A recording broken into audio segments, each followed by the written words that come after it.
video number 21, I think, and the final. Chapter 61, Flapoon fires again. The two lords dashed out into the palace courtyard to find the Ickabog Defense Brigade already mounted and armed as Spittleworth had ordered. However, Major Prod, the man who had kidnapped Daisy years before, who'd been promoted after Spittleworth shot Major Roach, was looking nervous. "My lord," he said to Spittleworth, who was hastily mounting his horse, "there's something happening inside the palace. We heard an uproar." "Never mind that now," snapped Spittleworth.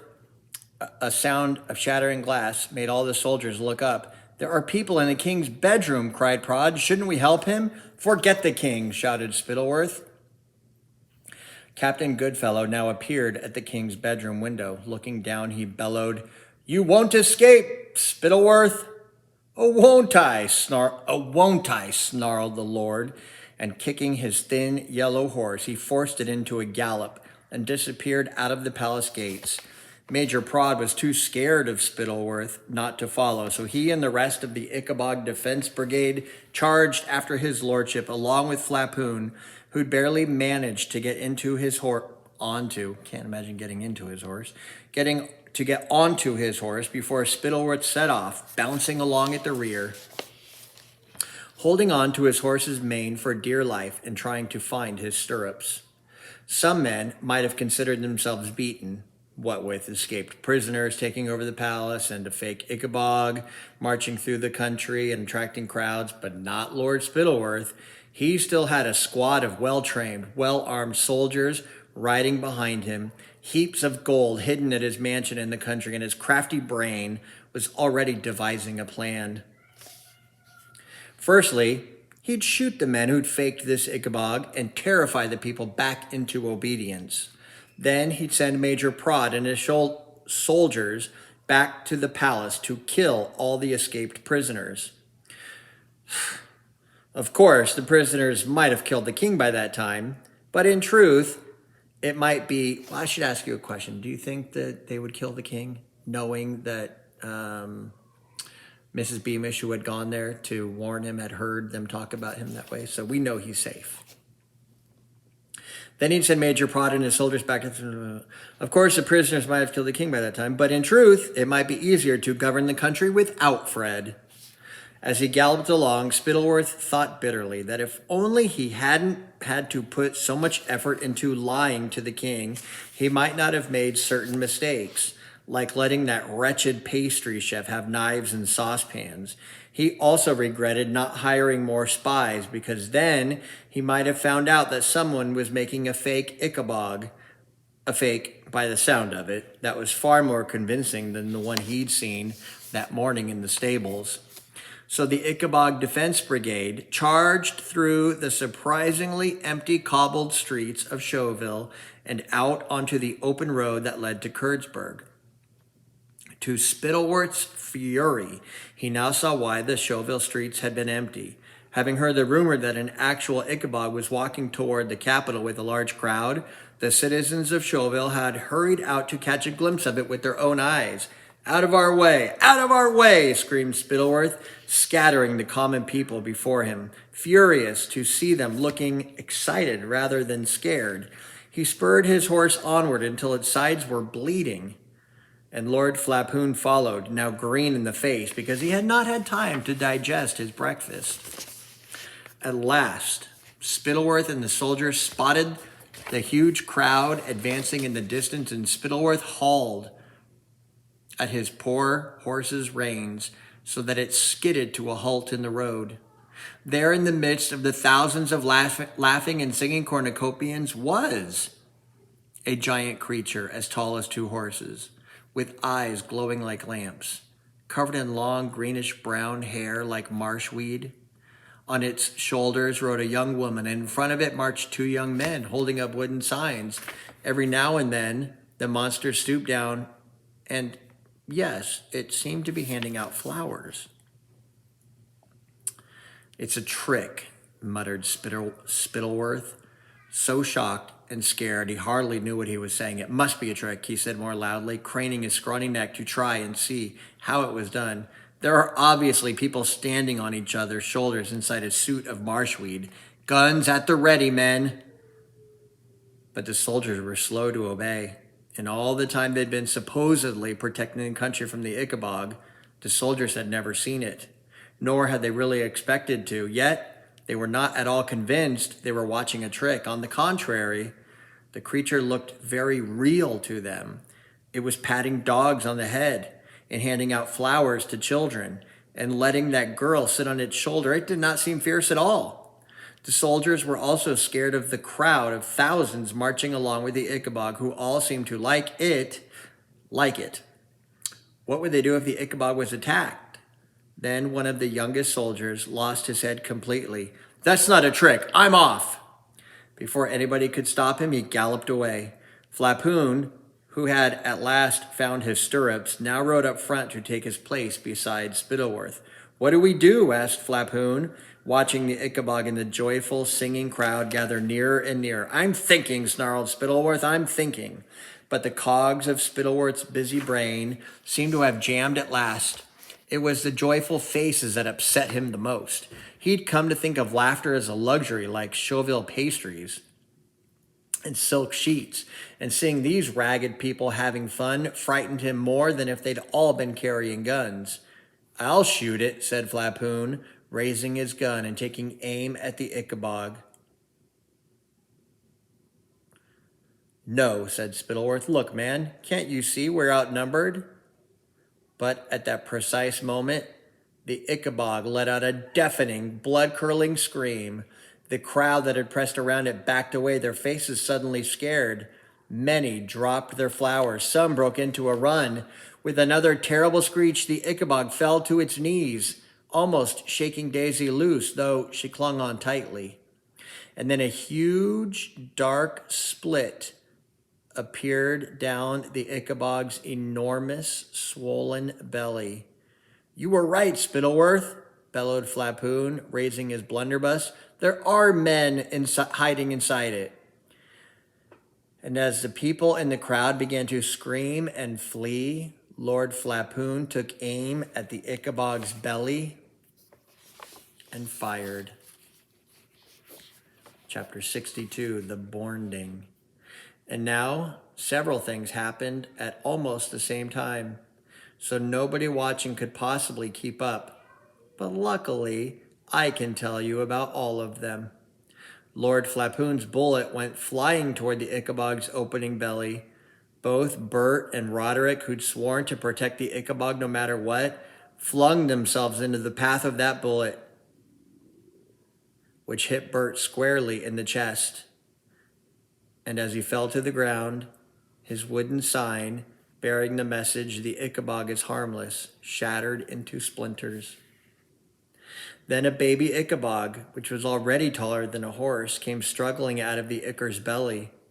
Its bonding had been a dreadful one, because it had come into the world full of its parents' fear of the gun, and the first thing it had ever seen was an attempt to kill it. So it sprinted straight at Flapoon, who was trying to reload. The soldiers, who might have helped Flapoon, were so terrified of the new monster bearing down upon them that they galloped out of its path without even trying to fire.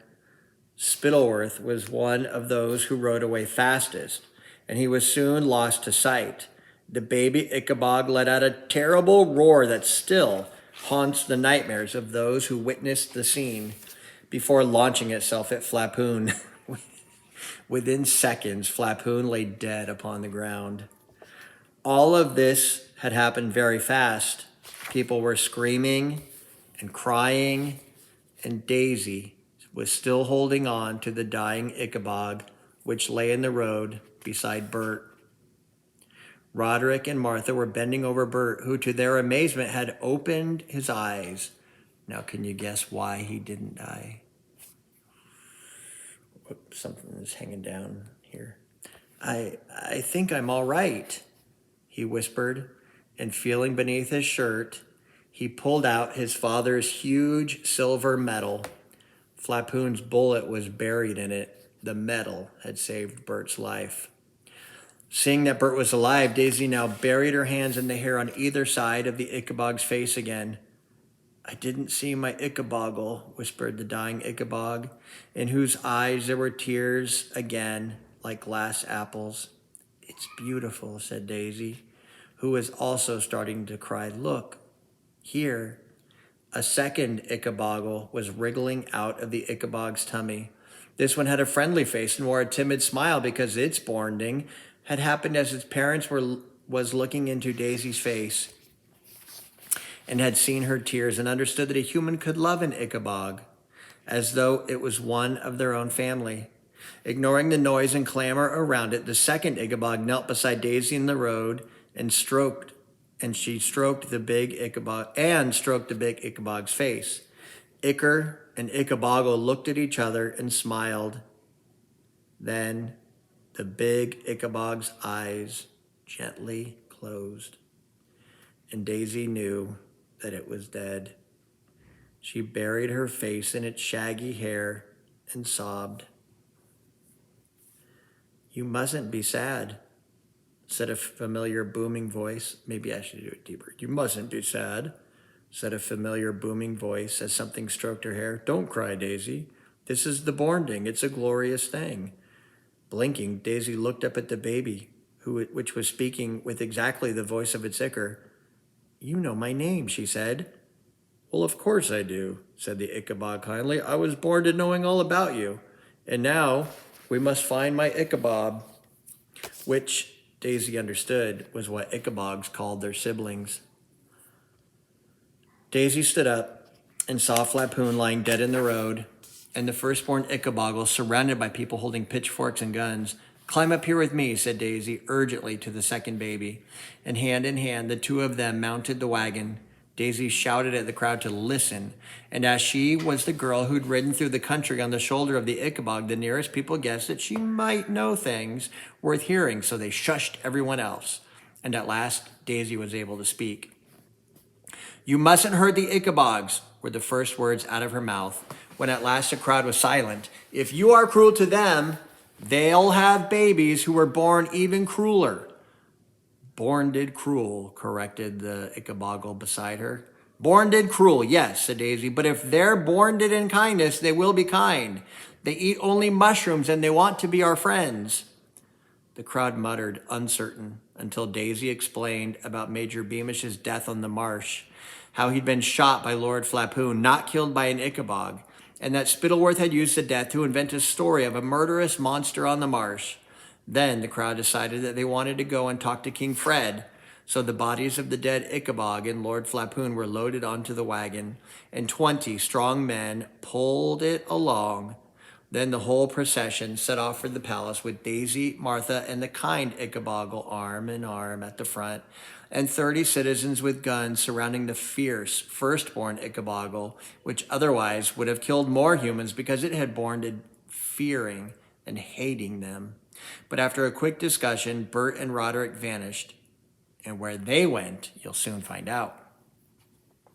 Chapter 63, Lord Spittleworth's Last Plan. When Daisy entered the palace courtyard at the head of the people's procession, she was amazed to see how little it had altered. Fountains still played and peacocks still strutted, and the only change to the front of the palace was a single broken window up on the second floor.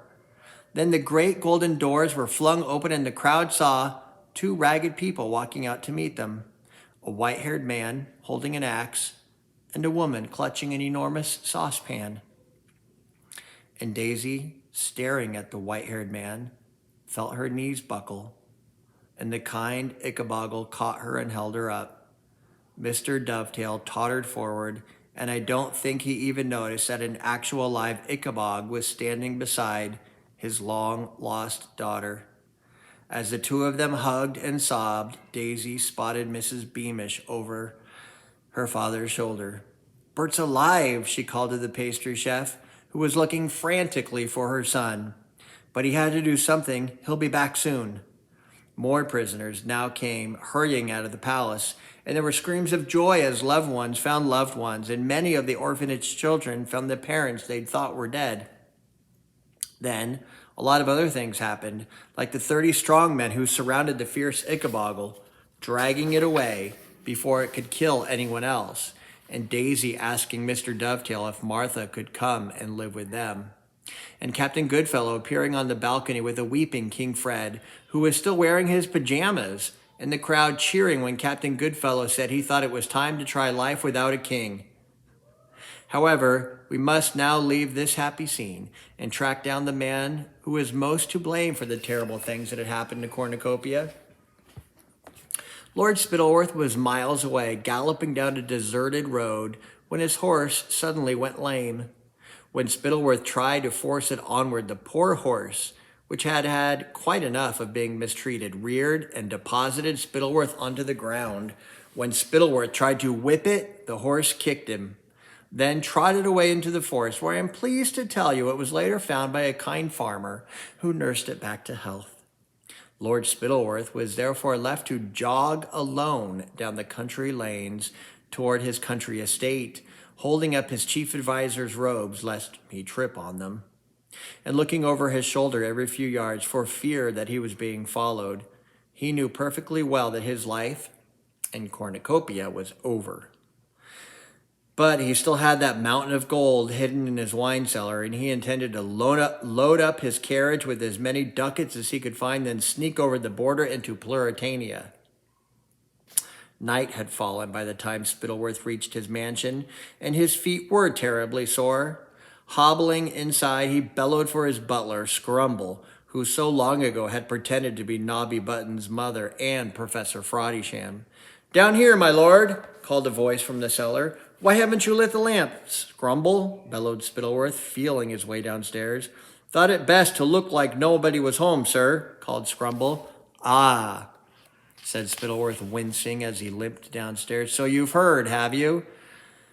"Yes, sir," said the echoing voice. "I imagine you to be waiting to clear out, my lord."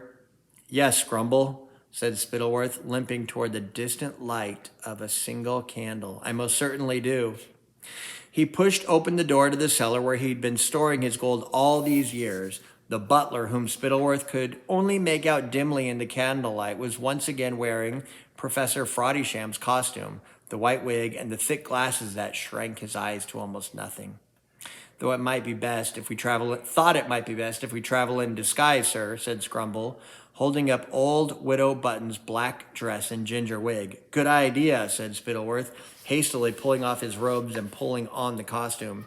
"Do you have a cold, Scrumble? Your voice sounds strange." "It's just the dust down here, sir," said the butler, moving farther from the candle. "And what will your lordship be wanting to do with Lady Islanda? She's still locked in the library." "Leave her," said Spittleworth after a moment's consideration.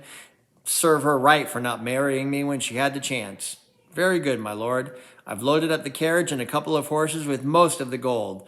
Perhaps your lordship could help carry this last trunk." "I hope you weren't thinking of leaving without me, Scrumble," said Spittleworth suspiciously, wondering whether he'd arrived 10 minutes later he might have found Scrumble gone. "Oh, no, my lord," Scrumble assured him. "I wouldn't dream of leaving your lordship. Withers, the groom, will be driving us, sir. He's ready and waiting in the courtyard." "Excellent," said Spittleworth, and together they heaved the last chunk of gold upstairs, through the deserted house, and out into the courtyard behind, where Spittleworth's carriage stood waiting in the darkness. Even the horses had sacks of gold slung over their backs. More gold had been strapped onto the top of the carriages in cases. As he and Scrumble heaved the last trunk onto the roof, Spittleworth said, "What is that peculiar noise?"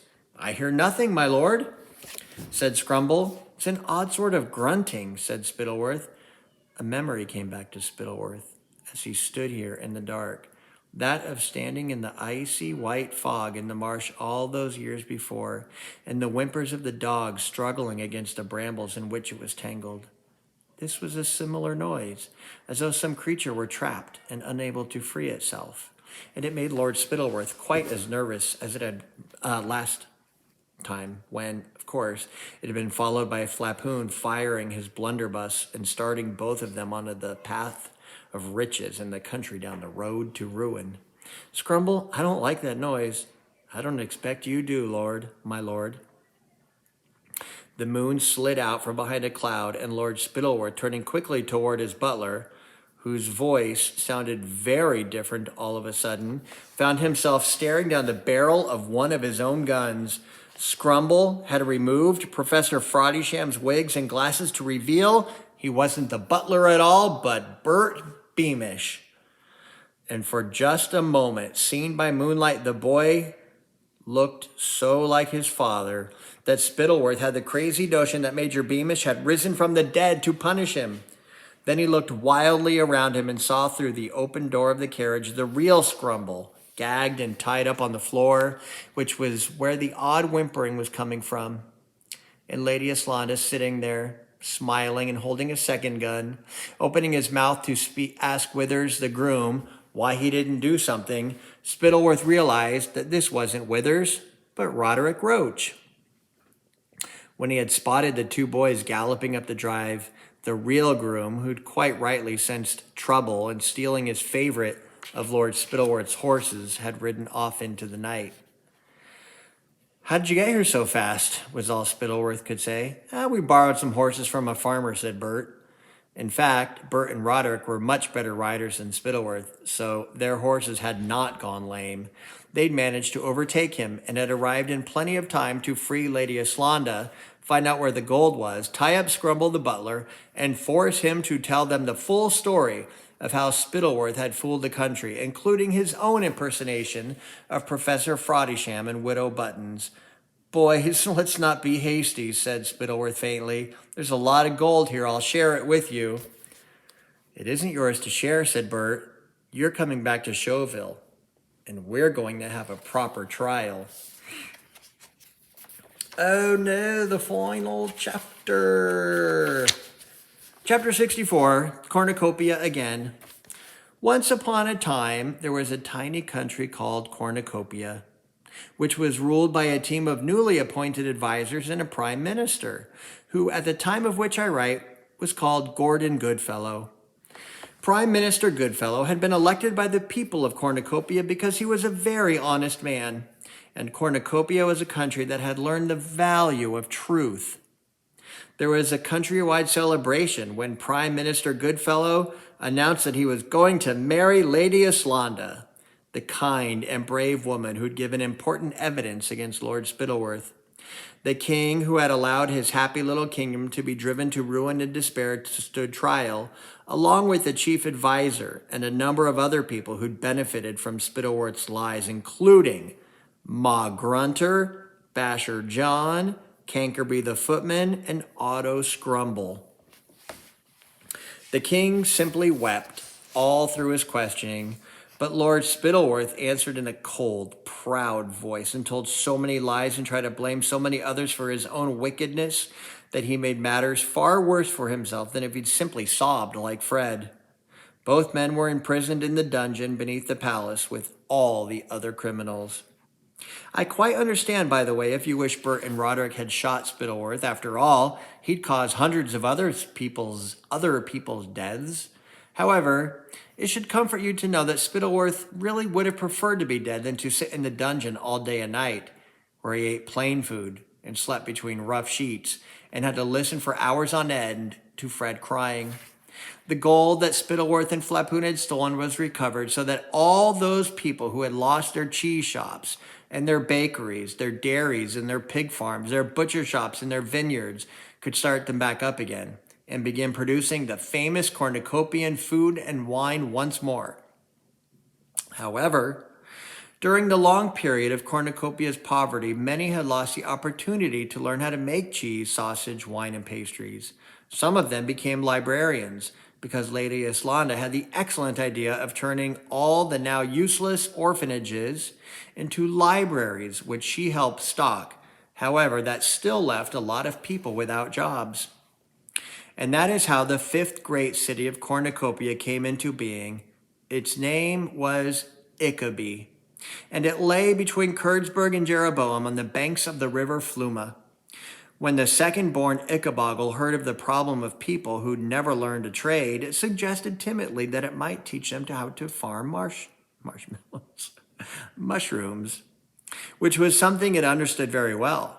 So successful did the mushroom growers become that a prosperous town sprang up around them. You might think you don't like mushrooms, but I promise, if you tasted the creamy mushroom soups of Ickabog, you'd love them for the rest of your life. Kurtzberg and Baronstown developed new recipes that included Ickabog mushrooms. In fact, shortly after Prime Minister Goodfellow married Lady Islanda, the King of Pluritania offered Goodfellow the choice of any of his daughter's hands for a year's supply of cornucopian pork and mushroom sausages. Prime Minister Goodfellow sent the sausages as a gift, along with an invitation to the Goodfellow's wedding, and Lady Islanda added a note suggesting that King Porfirio might want to stop offering people his daughters in exchange for food and let them choose their own husbands instead. Ickabog was an unusual city, though, because unlike Chauville, Kurtzberg, Baronstown, and Jeroboam, it was famous for 3 products instead of 1. First, there were the mushrooms. Every single one of them as beautiful as a pearl. Secondly, there was the glorious silver salmon and trout, which fishermen caught in the river Fluma. And you might like to know that a statue of the old lady who studied the fish of the Fluma stood proudly in one of Ickabog's squares. Thirdly, Ickabog produced wool. You see, it was decided by Prime Minister Goodfellow that the few marshlanders who'd survived the long period of hunger deserved better pastures for their sheep than could be found in the north. Well, when the marshlanders were given a few lush fields on the bank of the Fluma, they showed what they could really do. The wool of cornucopia was the softest, silkiest wool in the world, and the sweaters and socks and scarves it produced were more beautiful and comfortable than could be found anywhere else. The sheep farm of Hetty Hopkins and her family produced excellent wool, but I'd have to say that the finest garments of all were spun from the wool of Roderick and Martha Roach, who had a thriving farm just outside Ickabog. Yes, Roderick and Martha got married, and I'm pleased to say they were very happy, had 5 children, and that Roderick began to speak with a slight Marshlander accent. 2 other people got married. I'm delighted to tell you that on leaving the dungeon, and though no longer forced to live next to each other, those old friends, Mrs. Beamish and Mr. Dovetail, found they could not do without each other. So with Bert as best man and Daisy as chief bridesmaid, the carpenter and the pastry chef were married, and Bert and Daisy, who'd felt like brother and sister for so long, now truly were. Mrs. Beamish opened her own splendid pastry shop in the heart of Chauville, where, in addition to fairies' cradles, maidens' dreams, duke's delights, folderol fancies, and hopes of heaven, she produced Ickapuffs, which were the lightest, fluffiest pastries you could possibly imagine, all covered with a delicate dusting of peppermint chocolate shavings, which gave them the appearance of being covered in marshweed. Bert followed in his father's footsteps and joined the cornucopian army, a just and brave man. I wouldn't be at all surprised if he ends up at the head of it. Daisy became the world's foremost authority on Ickabogs. She wrote many books about their fascinating behavior, and it is due to Daisy that Ickabogs became protected and beloved by the people of Cornucopia. In her free time, she ran a successful carpentry business with her father, and one of their most popular products were toy Ickabogs. The second-born Ickabog lived in what was once the King's Deer Park close to Daisy's workshop, and the two remained very good friends. There was a museum built in the heart of Chauville, which attracted many visitors each year. The museum was set up by Prime Minister Goodfellow and his advisors with help from Daisy, Bert, Martha, and Roderick. Because nobody wanted the people of Cornucopia to forget the years when the country believed all Spittleworth's lies. Visitors to the museum could view Major Beamish's silver medal with Flapoon's bullet still buried in it, and the statue of Nobby Buttons, which had been replaced in Chauville's biggest square with the statue of that brave Ickabog who walked out of the marshlands carrying a bunch of snowdrops, flowers, and in doing so saved both his species and the country. Visitors could also see the model Ickabog that Spittleworth had made out of a bull's skeleton and some nails, and the huge portrait of King Fred fighting a dragonish Ickabog that never existed outside the artist's imagination. But there's one creature I have not mentioned, the firstborn Ickabogle, the savage creature who killed Lord Flapoon and who was last seen being dragged away by many strong men. Well, in truth, this creature was something of a problem. Daisy had explained to everyone that the savage Ickaboggle must not be attacked or mistreated, or it would hate people more than it already did. This would mean that at its morning, it would bring forth Ickaboggles even more savage than itself, and Cornucopia could end up with the problem Spittleworth had pretended it had. At first, this Ickaboggle needed to be kept in a reinforced cage to stop it killing people, and volunteers who take it mushrooms were hard to find because it was so dangerous. The only people this Ickaboggle even slightly liked were Bert and Roderick because at the moment of its boarding, they had been trying to protect its ichor. The trouble was, of course, that Bert was away in the army and Roderick was running a sheep farm, and neither of them had time to sit all day with the savage Ickaboggle to keep it calm. A solution to the problem arrived at last from a very unexpected place. All this time, Fred had been crying his eyes out down in the dungeon, selfish, vain, and cowardly though he'd definitely been. Fred hadn't meant to hurt anyone, though of course he had, and very badly too. For a whole year after he lost the throne, Fred was sunk into darkest despair, and while part of the reason was undoubtedly that he now lived in a dungeon rather than in a palace, he was also deeply ashamed. He could see what a terrible king he'd been and how badly he'd behaved, and he wished more than anything to be a better man. So one day, to the astonishment of Spittleworth, who was sitting brooding in the opposite cell, Fred told the prison guard that he'd like to volunteer to be the one to look after the savage Ickabog. And that's what he did. Though deathly white and trembly neat on the first morning and for many mornings afterward, the ex-king went into the savage Ickabog's cage and talked to it about Cornucopia and about the terrible mistakes he'd made and how you could learn to be a better, kinder person if you really wanted to become one. Even though Fred had to return to his own cell every evening, he requested that the Ickabog be put into a nice field instead of a cage. And to everyone's surprise, this worked well. And the Ickabog even thanked Fred in a gruff voice the following morning. Slowly over the months and years that followed, Fred became braver and the Ickabog gentler. And at last, when Fred was quite an old man, the Ickabog's boarding came, and the Ickaboggles that stepped out of it were kind and gentle. Fred, who'd mourned their ichor as though it had been his brother, died very shortly afterward, while there were no statues raised to their last king in any cornucopian city. Occasionally people laid flowers on his grave, and he would have been glad to know it. Whether people were really boarded from Ickabogs, I cannot tell you. Perhaps we go through a kind of boarding when we change for better or for worse. All I know is that countries, like Ickabogs, can be made gentle by kindness, which is why the kingdom of Cornucopia lived happily ever after. The end. All right, awesome. Now you're ready to take the AR test, right? Good luck.